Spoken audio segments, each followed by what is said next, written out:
নমস্কার বন্ধুরা, আপনাদের পুনরায় স্বাগত জানাচ্ছি আমার ছোট্ট ইউটিউব চ্যানেলে। চলুন আজকের মূল বিষয়টা সম্পর্কে আলোচনা করা যায়। ছোটবেলা থেকে একটা জিনিস শুনে আসছি, ইসলাম হচ্ছে শান্তির ধর্ম, মানে তাদের পদে পদে শান্তি বিরাজমান। এই শান্তির কারণে বাংলাদেশের যত হিন্দু আছে তারা তাদের জীবন নিয়ে টানাটানি করছে। আফগানিস্তান, পাকিস্তানেতে শান্তির ধর্মের কারণে হিন্দুদের সংখ্যা শূন্য হয়ে দাঁড়িয়েছে। যাক, হিন্দুরা হয়তো অশান্তি পছন্দ করে, সেই কারণে যেখানে শান্তির ধর্মের লোক বাস করে সেখানে হয়তো হিন্দুরা থাকতে পারে না। তো আজকের টপিকটা হচ্ছে যে আমাদের কলকাতার মেয়র, তিনি কলকাতার ৩৮তম মেয়র। তিনি একজন সংখ্যালঘু সম্প্রদায় থেকে প্রতিনিধিত্ব করে, মানে ফিয়াদ্দা একজন মুসলিম। তিনি টিএমসির বড় ধরনের নেতা, কিন্তু যখন একজন মুসলিম নেতা আর একজন হিন্দু নেতার মধ্যে কি পার্থক্য সেটা ফিয়াদ্দার দেখলেই বোঝা যায়। আমাদের যখন একজন হিন্দু নেতা, তিনি কিন্তু তার জনসম্মুখে তার যে ধর্মীয় বিষয়ে তেমন একটা আলোচনা করতে চায় না, বা আগে নিজের ধর্মটাকে তিনি কিন্তু টানেন না। তিনি আগে মনে করেন যে তিনি হচ্ছে জনগণের প্রতিনিধি, তার ধর্ম গোল্লাই যাক। কিন্তু ফিয়াদদের মতন যে মুসলিম নেতা আছে, তারা কি মনে করেন জানেন? তারা কিন্তু আগে জনগণের প্রতিনিধি না, তারা হচ্ছে আগে তাদের ইসলামের প্রতিনিধি। তো আপনি বলতে পারবেন যে এই তুমি এই ধরনের কথা বলছো কেন? তো আমি তো আর অযৌক্তিক কোনো কিছু বলতে পারি না। তো আগে চলুন তার ভিডিওটা আপনারা দেখুন, তারপরে তিনি যে তার নিজের ধর্মের প্রতিনিধিত্ব আগেই করেন, বা নিজের ধর্ম সম্পর্কে বা অন্য ধর্মের লোকদের সম্পর্কে কি বলেন, সেটাই ভিডিওটা দেখলেই আপনারা বুঝতে পারবেন। যারা দুর্ভাগ্য নিয়ে জন্মেছে, যারা ইসলাম নিয়ে জন্মায়নি, তাদেরও দাওয়াতে ইসলাম, অর্থাৎ ইসলামের দাওয়াত দিয়ে তাদের মধ্যে ইমান নিয়ে আসলে এটা আল্লাহ তাআলাকে খুশি করা হবে।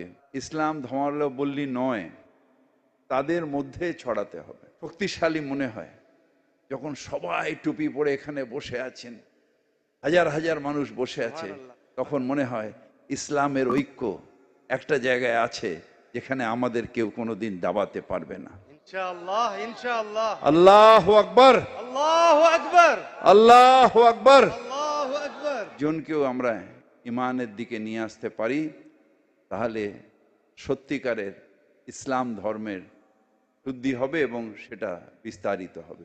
আমরা জন্মগতভাবে ইসলাম নিয়ে জন্মেছি এবং ইসলাম নিয়ে জন্মার মানে আমাদের রসুল আমাদের জান্নাতের পথ সুদৃঢ় করে দিয়েছে। যদি বড় কোনো অন্যায় না করি তাহলে ইসলাম নিয়ে জন্মা। হ্যাঁ বন্ধুরা, আপনারা হয়তো কলকাতা মেয়রের, তিনি যখন মেয়র না হয়ে একজন মুসলিম আলেমুল্লাদের মতো যে বক্তব্য দিল, সেটা আপনি বুঝতে পেরেছেন। তিনি কি বলেছেন? তিনি বলেছেন যারা অন্য ধর্মের লোক তারা দুর্ভাগ্য নিয়ে জন্মায়, তাদের ঈমান নেই। তিনি এটাও বললেন যে যারা বিধর্মীর লোক, যাদের ঈমান নেই, তাদেরকে ইসলামী পথে দাওয়াত দিতে হবে। মানে তিনি একদম ডাইরেক্টই বলছেন যে ইসলাম ধর্মে তাদের দাওয়াত দিয়ে তাদের ঈমান এনে তাদের ইসলাম ধর্ম গ্রহণ করাতে হবে। তিনি গর্বের সাথে বললেন, যখন নামাজ পড়তে যায় তার লোকজন যখন টুপি পরে ঐক্যবদ্ধ হয়, আর এই ঐক্যবদ্ধতা হয়তো কেউ ভাঙতে পারবে না, তখন তার গর্ভে বুকটা ভরে ওঠে, তিনি নিজেকে শক্তিশালী মনে করেন। আর আমাদের হিন্দুদের অবস্থাটা কি দেখেছেন? যখনই আমরা ঐক্যবদ্ধ হওয়ার চেষ্টা করি, কোনো একটি ধর্মীয় বাণীতে আমরা একবদ্ধতা হওয়ার চেষ্টা করি, তখন আমরা হিন্দুরাই আমাদের ঐক্যকে ভেঙে দিই। এইখানে হচ্ছে ববিদাদের মতন যে ধর্মীয় লোকজন আছে তারা আমাদের দুর্বলতাটা ধরে ফেলে। এখন হিন্দু নেতারা কেন পারে না এমনটা করতে?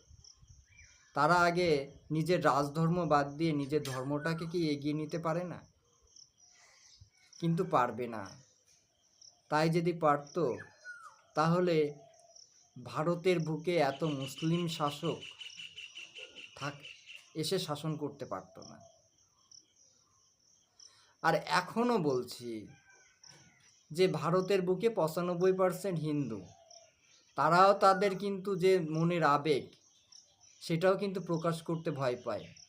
কিন্তু ববিদার মতন নেতারা তারা নিজের ধর্ম নিয়ে যতটা গর্বিত, মুসলিম হয়েও ততটা গর্বিত। এই কারণে তারা সংখ্যায় কম হলেও তারা কিন্তু স্বপ্ন দেখে যে এক সময় সারা বিশ্বে বা সারা ভারতবর্ষে মুসলিমরাই শাসন করবে।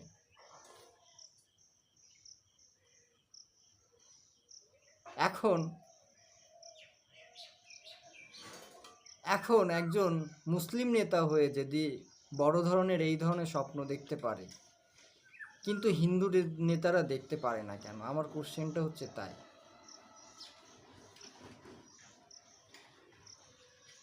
মাত্র 25% লোক মুসলমান পশ্চিমবাংলাতে, তাই তাদের গর্বে বুক ফেটে যায়। তাই তারা টুপি পরে এক জায়গায় নামাজ পড়লে গর্ববোধ করতে পারে, কিন্তু আমরা সেটা পারি না। সেটা কিন্তু আমাদের ব্যর্থতা।